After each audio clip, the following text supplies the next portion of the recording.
Meu nome é Adriana Carranca, esse é o podcast Lugar de Escuta e a pessoa que a gente recebe hoje, eu tentei muito entrevistá-lo, ele está com a agenda lotadíssima pelo sucesso, né, que a sua escrita tem feito no Brasil e fora do Brasil, chegou até o Japão, é o que eu tenho de última informação, talvez tenha ido até já mais longe. Itamar Vieira, esse brasileiro, baiano. Tenho muita honra de te receber aqui. Prazer, Adriana. Obrigado pelo convite também para a conversa. Itamar, esse é o nosso podcast Lugar de Escuta, é o seu lugar de fala. E a primeira pergunta que eu quero te fazer é se Belonísia, se hoje recuperasse completamente a fala, o que ela gostaria que os brasileiros ouvissem? Eu acho que ela voltaria a falar depois de tanto silêncio, né? Teria que ser um grito, algo muito poderoso, né? Para despertar, para acordar todo mundo. É Ah, verdade. acho que o mundo necessita disso, né? Dessa sacudida, porque as coisas não vão muito bem.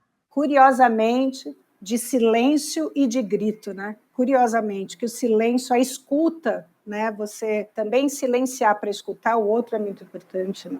É. E esse grito da Belonísia seria um grito maior que o Brasil, sabe? Seria um grito maior que muita coisa, seria um grito pelo mundo. Acho que esse seria o grito. Chegaria até a faixa de Gaza, não Até é? a faixa de Gaza, chegaria até os países, né, os países ricos que vêm promovendo essa desordem no clima, no tempo, né? Sim, Que vem promovendo essa injustiça climática, porque o aquecimento global não atinge a todos da mesma maneira, né? Nós exatamente. somos atingidos de formas diferentes e certamente os mais necessitados sofrem com tudo isso, né? Então o grito dela seria um grito pelo mundo mesmo. E, de certa forma, ela já grita, mesmo sem poder falar, né? Você descreve, né, uma revolução ali silenciosa. Eu me lembro, Adriana, que eu ficava, quando eu fiz a primeira edição do livro com minha editora, ele foi editado antes em Portugal, né? Antes de ser editado no Brasil. E eu Sim, é conversava com a verdade. minha editora. Ela dizia: "Mas a Belonísia não fala". Mas eu dizia assim, quando chegava em determinado momento da história, mas eu dizia: "Mas não falar não quer dizer que não se comunica, né? A gente se comunica de tantas maneiras, com o corpo, com os gestos, com olhares, né? Claro. Com o movimento, com tudo que está acontecendo à sua volta". Então eu acho que ela se comunica muito, né, com o mundo e com tudo à sua volta. Bom, a gente está falando sobre Torto Arado, primeiro livro de grande sucesso do Itamar Vieira, foi publicado, como ele disse, primeiro em Portugal e aqui no Brasil pela Todavia Livros, e acho que já chegou Eu acho que já está na casa dos 800.000 exemplares. com Torto Arado, e tem o segundo livro, né, que é o Salvar o É. Fogo, que é também incrível, Sim, e esses livros, dois livros, são parte de uma trilogia, né? sim. Mas eu queria começar por essa cena que para mim foi muito impactante, né? Que é a primeira cena do Torto Arado. E como é que você chegou nessa ideia? Né? Como é que você, de onde veio a inspiração para essa cena e essa ideia da Belonísia perder, né, parte da língua e, de certa forma, a outra se torna a voz dela e as duas ali fazem uma revolução coletiva. Era Uhum. isso, talvez, que você quis transmitir? Eu acho que no princípio é engraçado, porque eu não comecei a escrever um livro do começo. Eu comecei a escrever o livro a partir de um evento que está no meio da história. E elas já são adultas, as personagens, né? E aí, depois de umas 50 páginas, eu disse: Mas eu preciso contar como essa personagem ficou muda, né? Como ela foi privada dessa possibilidade de falar, né? De usar sua voz. E aí foi aí que eu cheguei ao começo da história. E foi uma coisa muito interessante, porque eu me lembro que eu estava numa oficina com a escritora Natália Borges Polesso. E aí veio essa ideia da gente escrever sobre objetos, né? E eu lembrava dessa personagem e eu dizia, não, eu acho que a história dela começou dessa maneira. E eu fiz um experimento, eu escrevi a história não exatamente como ela depois se tornou, mas quando eu fiz a leitura, eu senti que todos estavam muito interessados, né? Alguns ficaram assim, nossa, mas que coisa, como é que pode acontecer isso? E nós que escrevemos, né, Adriana, a gente quer repetir um pouco a Sherazade, né? A gente quer viver mais um pouco, né? A É gente quer viver claro, mais um dia. Escrever é isso, é tentar viver mais um dia. é É viver verdade. mais um dia. E aí, eu disse isso, é um bom convite para chamar o leitor, para convidá-lo a atravessar esse deserto, né, comigo, que pode ser a leitura de um livro num mundo cada vez com mais distrações, né? E escrever sobre um tempo, sobre coisas que nós, talvez, a maioria da população não viva no cotidiano. Não daquela maneira. Claro. Então, eu acho que foi assim que surgiu o começo da história para mim. E ela é cheia de simbologias, né? Primeiro, porque a ausência de voz de um segmento da população que historicamente foi subalternizado desde o começo desse país, né? A Claro. história da diáspora, né? A história do Brasil é uma história de violência. Depois de imaginar a relação que elas não são tão diferentes de nós, né? Somos Claro, semelhantes. sim. Essa relação entre irmãos, né? A literatura já deu conta disso, né? Já ainda e vai continuar a escrever sobre isso durante muito tempo. Essa história de uma certa rivalidade, mas também de uma solidariedade que a gente não sabe dizer de onde vem. Então, Que representa muito esses povos do Brasil profundo, essas comunidades que por muito tempo foram isoladas. Você vê que tem uma certa rivalidade, até no Harlem eu sinto isso, mas também tem uma solidariedade que é impressionante.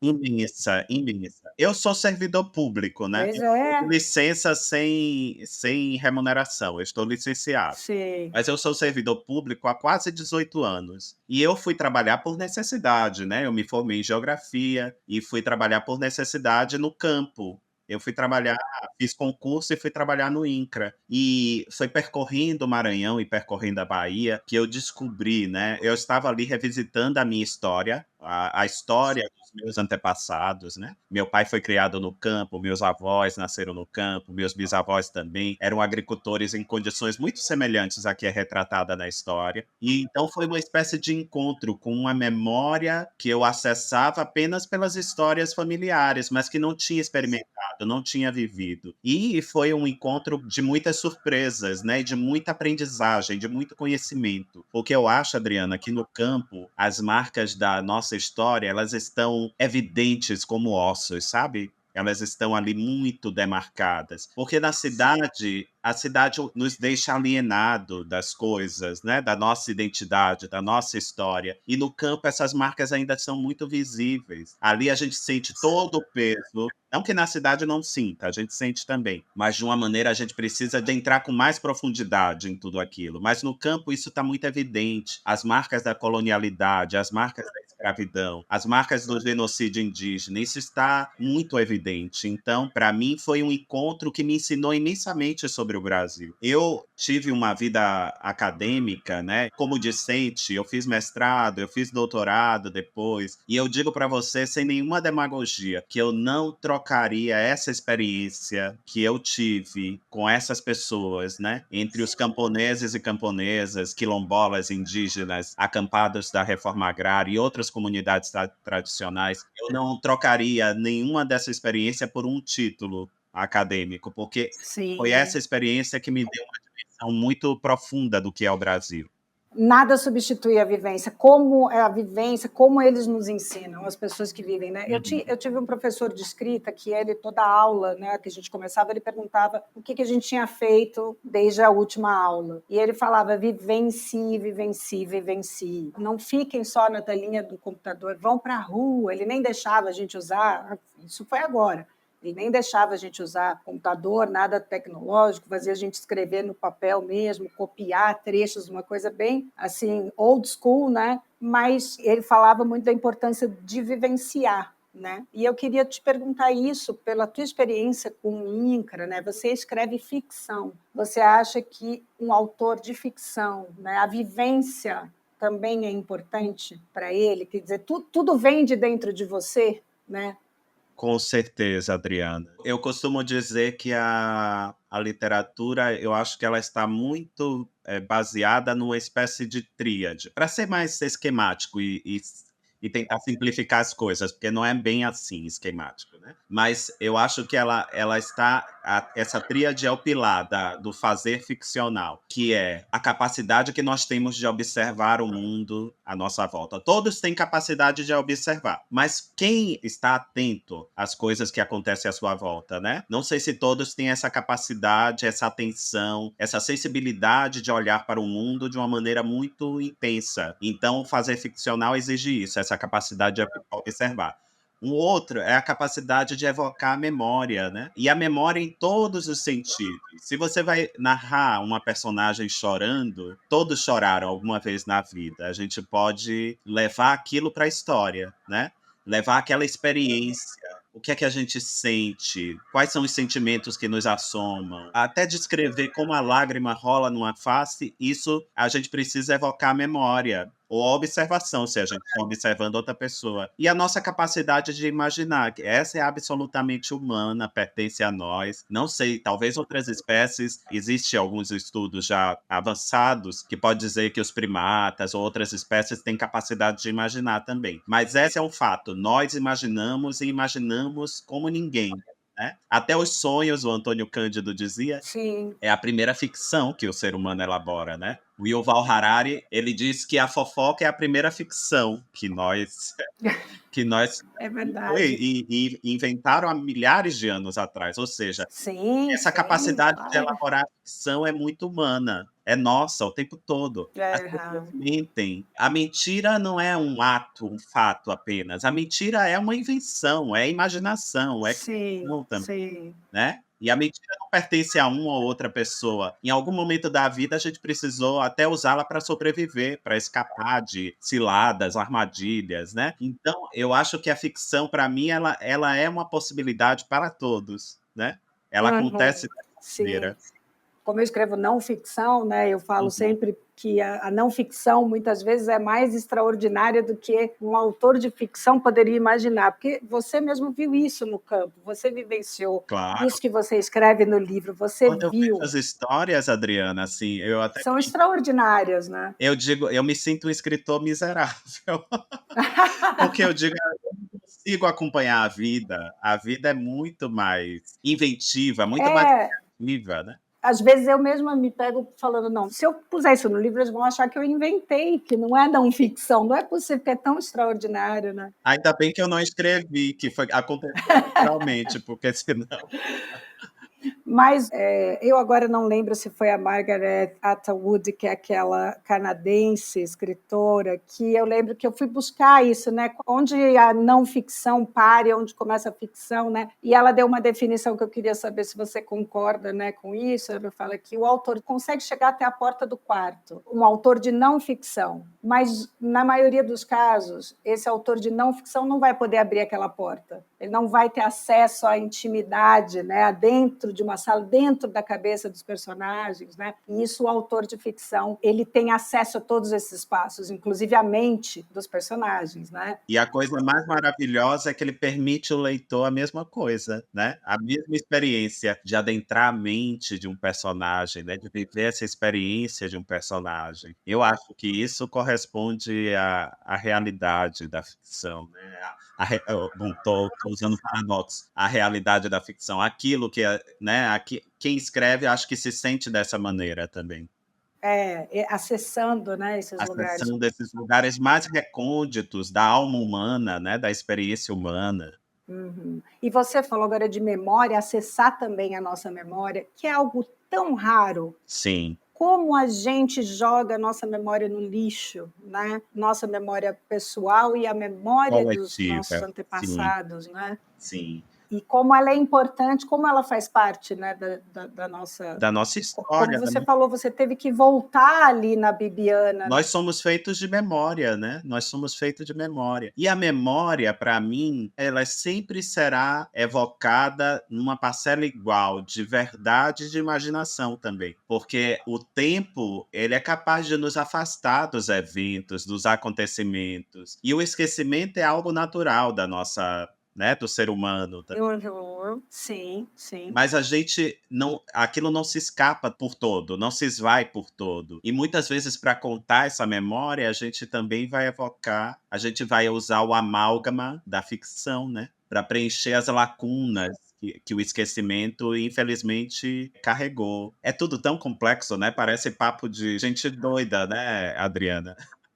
Mas não é. Hoje em dia, com a coisa do Twitter, que as pessoas querem que você explique a história da humanidade em 140 caracteres, né? Exatamente. É tão mais bonita a vida, tão mais completa, tão mais complexa, e é tão mais bonito assim, né? Se a gente se coloca à disposição de ter esse olhar, dessa escuta, que foi também a ideia desse podcast, né? Sim. Porque você estava falando da observação, todo mundo pode observar, mas observar atentamente. Acho que é também a diferença entre ouvir e escutar, para realmente querer entender, querer compreender, absorver, Eu sou da né? primeira turma, eu sou mais de escutar, viu. Eu adoro escutar, porque a Não minha é? impressão é que eu não tenho muita coisa a contribuir. Assim, eu não tenho muito a dizer, eu prefiro escutar para imaginar o mundo, para imaginar as pessoas, imaginar as coisas, né. Eu acho que foi esse hábito de escutar, de sempre escutar, que me levou a escrever, porque na impossibilidade de falar, talvez a escrita preencha essa lacuna, mas para quem escreve, escutar é fundamental. A gente precisa escutar. Exatamente, isso está na sua escrita. Ninguém conseguiria escrever como você se não conseguisse realmente escutar o mundo, né? E sim. O mundo que está à sua volta. E isso me lembra uma outra pergunta. Eu vi na revista Cruzoé, eu não lembro agora qual foi o colunista, que disse: por que eu nunca vou ler os livros do Itamar? E a explicação era porque ele atribui a você essa fala ou essa crítica Uhum, de que os brancos não entenderão a sua literatura. uhum. Queria que você falasse um pouco sobre isso. Eu acho que vivemos, Adriana, um tempo onde a gente não deve mais tolerar certo tipo de coisa, sabe? Durante muito tempo estivemos à margem e todos os parâmetros do que era boa literatura, do que era uma boa maneira de se narrar histórias, são parâmetros do Ocidente, né? Parâmetros do mundo europeu, desse mundo eurocêntrico. Uhum, claro. Por que apenas uma mulher negra, e foi uma norte-americana, Toni Morrison, venceu o prêmio Nobel em cento e tantos anos de história, né? Eu acho que a gente precisa desconstruir também esse lugar quase que sagrado que a crítica diz o que é e o que não é boa literatura. Quase sempre favorecendo aos seus, né? Porque desconhece outros parâmetros, outras formas de narrar. Exatamente. Eu acho, por exemplo, que a gente deve questionar. Mas eu discordo desse, não recordo exatamente quem escreveu, mas eu discordo porque eu lembro de uma frase da Conceição Evaristo e ela fala desse lugar, né? A partir desse lugar de uma crítica que tenta reduzir essa literatura feita, eu nem gosto dessa expressão não branca, porque torna a colocar as pessoas brancas na centralidade, mas uma literatura escrita por negros, por indígenas, por mestiços, de colocar essa literatura como algo menor. E aí a Conceição e a literatura universal é aquela que obedece os parâmetros, o arcabouço teórico dos críticos europeus. E aí ela disse assim: mas nós escrevemos literatura universal porque a nossa literatura seduz pessoas negras e pessoas brancas. Eu acho que é mais ou menos isso, né? A gente pode criticar, a gente pode falar, talvez, da incapacidade de uma crítica compreender um passo à frente que a literatura brasileira está nesse momento. Coisas, por E exemplo, que o talvez, Caribe já viveu há alguns anos, que os Estados Unidos já viveu há alguns anos, e todos enfrentaram o mesmo problema. sim,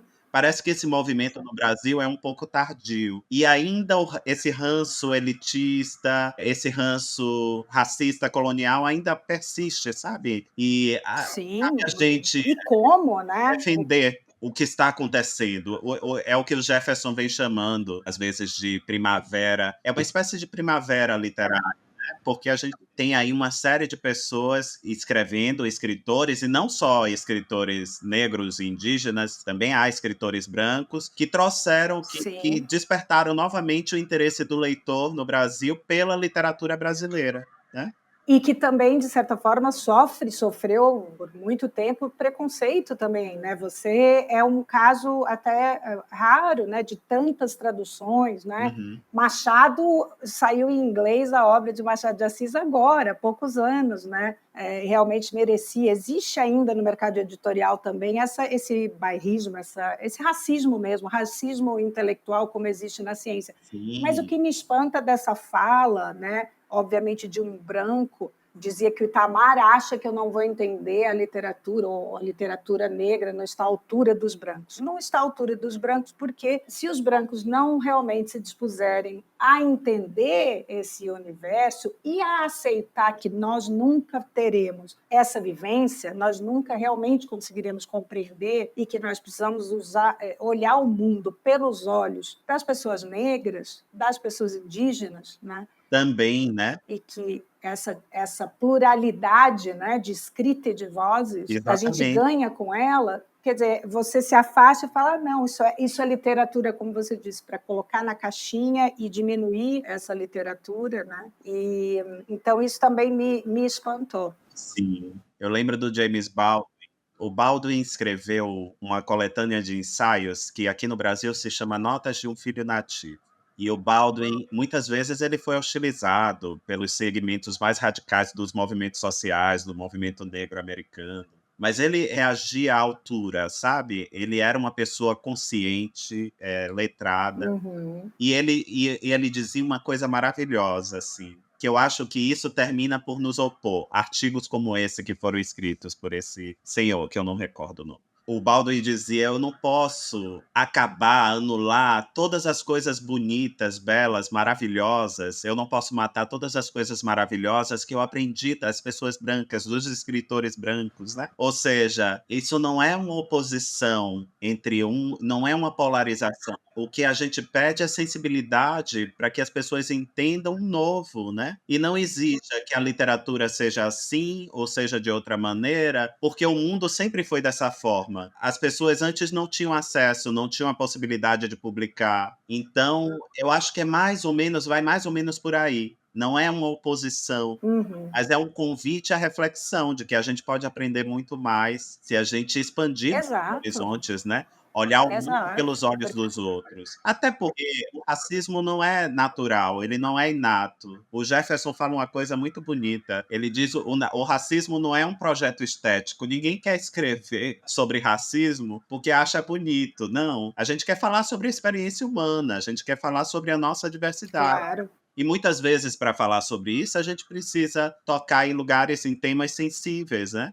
O racismo é uma construção do capitalismo, da colonialidade, que tornou tudo aquilo que eram semelhantes, ou seja, humanos a princípio, em outros, né? Para subalternizar, para ser explorado, para atender a um projeto de poder. E para sustentar o capitalismo, né? Não se teria conseguido sustentar o capitalismo sem a escravidão. E lembrando de outra frase da Conceição Evaristo, que você citou agora, Uhum.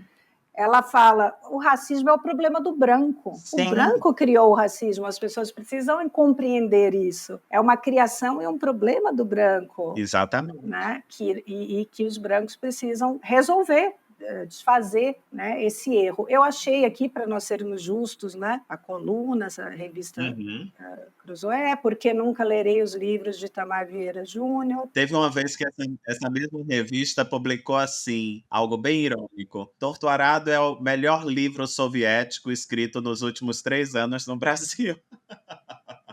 Eu acho que o Brasil tem um problema também. Não é o Brasil, eu acho que isso é humano. No Brasil, nunca quem chega a um grande público, quem faz sucesso, sempre é colocado num lugar menor, né? Eu lembro de uma entrevista do Murakami, do Haruki Murakami, que ele dizia assim, é mais ou menos isso: quando eu vendi 100 mil livros, eu me senti um escritor amado. Quando eu vendi 1 milhão de livros, eu me senti um escritor odiado. Eu acho que isso é muito humano, né? Ou É, seja, não é um problema só do Brasil, mas no Brasil eu percebo que isso é um grande problema também. Talvez em outro lugar não, mas no Brasil é um grande e problema. essa coisa também da polarização e de tudo Sim. que se fala, né, como se as histórias do Brasil profundo não fizessem parte do Uhum. Brasil, como se o Brasil fosse todo branco. né, assim. Aham. Itamar, eu queria que você falasse um pouco do Salvar o Fogo, né, que é o seu segundo livro. Tem uma ligação, vamos dizer assim, com É, tem uma são ligação. outros personagens, né? Onde que você conecta essas histórias? E depois eu quero que você fale sobre o terceiro livro, se puder. O Salvar o Fogo é um romance que a gente vai conhecer uma localidade que é bem distante e diversa da do primeiro romance. A gente já está se aproximando mais da capital, né, de Salvador. Ele se passa às margens do Rio Paraguaçu, numa comunidade mestiça, de herança afro-indígena, que se chama Tapera do Paraguaçu. E essa comunidade vive ao redor de um mosteiro, que é dono das terras, né? Esse mosteiro é o dono das terras e as pessoas vivem ali, pagam foro. Uma área muito pequena, as famílias não conseguem se manter ali, os filhos, quando crescem, precisam migrar para outros lugares para poder trabalhar. E ali a gente vai conhecer dois personagens, o Moisés, que narra a primeira parte da história, a Luzia, que narra a segunda parte da história. Eles são irmãos e a Luzia, ela sofre uma hostilidade crescente da sua comunidade, porque dizem que ela tem alguns dons que não são cristãos, né, que já não atende ao que a igreja prega, aos dogmas da igreja, e ela é Porque ela tem as. como bruxa, como feiticeira, né? E isso cria uma hostilidade crescente, ou seja, da própria comunidade, né, daquelas pessoas que estão à sua volta. E ela, para se refugiar, ela se torna a lavadeira do mosteiro, da igreja, né? Então, a partir daí é que surge esse conflito. Onde está a ligação com a primeira história? Eu ainda me debruço sobre essa questão que para mim é importante e que compõe essas três histórias. A terceira não está publicada ainda, né? Eu estou no processo de escrita, que é a dependência, né, de como o território, a terra, é algo vital para a existência da vida humana. O que tem ocorrido em Gaza, por exemplo, nesse momento, mostra isso. Alguns não têm direito ao território, não têm direito à vida. Isso não só em Gaza, em várias partes do mundo, né? São as pessoas que precisam migrar, os apátridas, deslocados. Até nas grandes cidades do Brasil, por exemplo, as pessoas que não têm direito de morar. E os que não têm direito de morar, muitas vezes são expulsos da rua, né? A aporofobia, né, do Estado, da prefeitura, muitas vezes impossibilita que aquelas pessoas habitem a rua. Ou seja, esse é uma Sim. questão fundamental. E é isso que me fez escrever Torto Arado, foi isso que me fez escrever Salvar o Fogo. E me parece que em Salvar o Fogo você fala um pouco mais do poder da igreja, né? Sim, porque é um romance que, a partir da vida de personagens contemporâneos, tenta, de alguma maneira, alertar para a gente que os impactos da nossa história continuam presentes entre nós, né?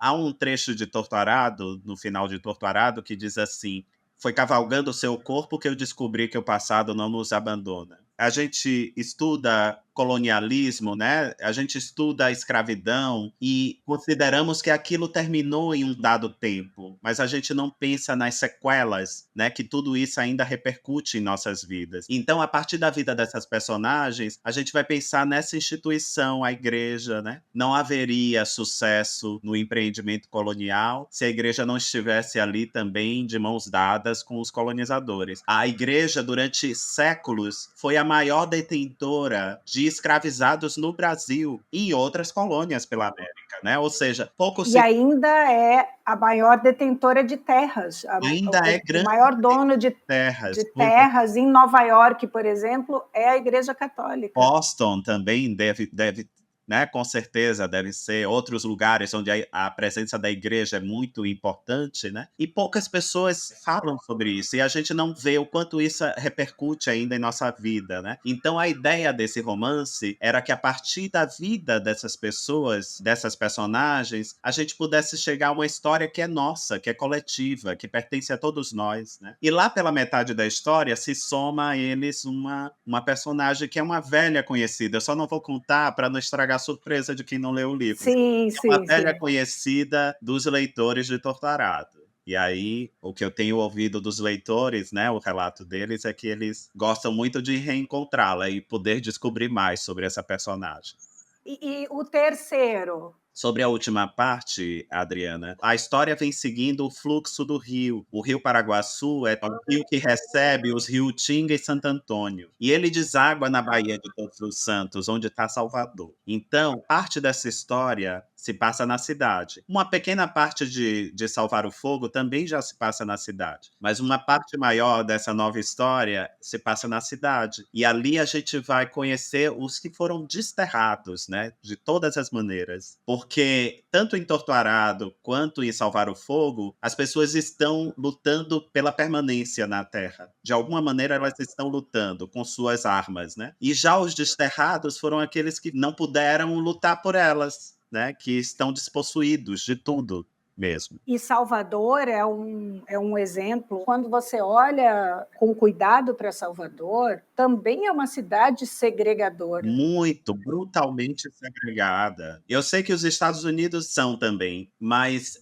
por exemplo, em Nova York, eu fiquei bem surpreendido de encontrar pessoas negras em todo lugar, ocupando lugares que dificilmente em Salvador, no Brasil, estariam nesses lugares, sabe? Sim, a gente está ainda engatinhando nisso, né? Exatamente, exatamente. Acho que já tem uma consciência, um letramento maior nessa fração desse espaço nos Estados Unidos, porque eu sei que no resto do país a coisa é muito mais complicada. Mas Salvador, comparando com Nova York, é uma cidade muito mais segregada, sabe? E olha que 80% da população tem origem É negra, né? descendente, né?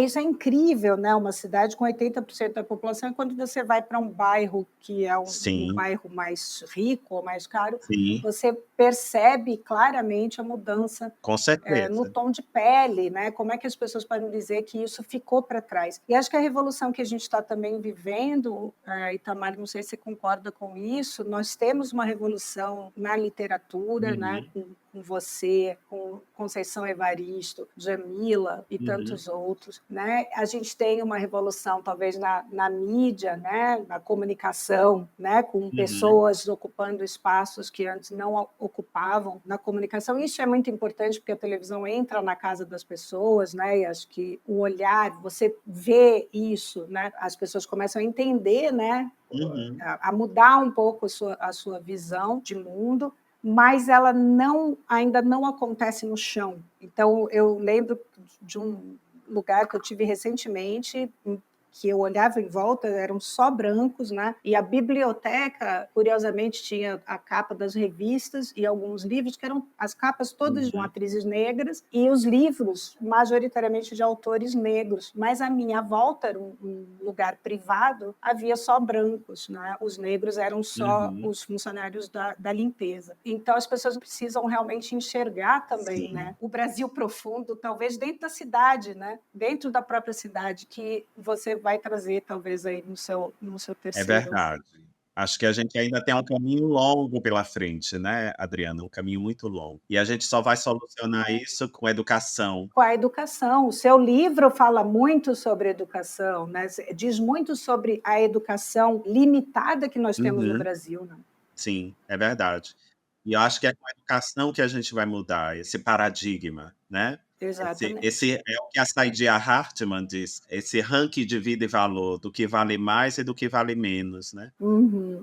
Obrigada, Itamar. Obrigado Muito também. obrigada por nos trazer tanto, né? Ser nossos olhos e nossos ouvidos nesse Brasil profundo. Obrigado, Adriana. A gente te agradece profundamente. Um abraço imenso para vocês, viu. Leiam e escutem Itamar Vieira, um escritor fenomenal e pessoa fenomenal.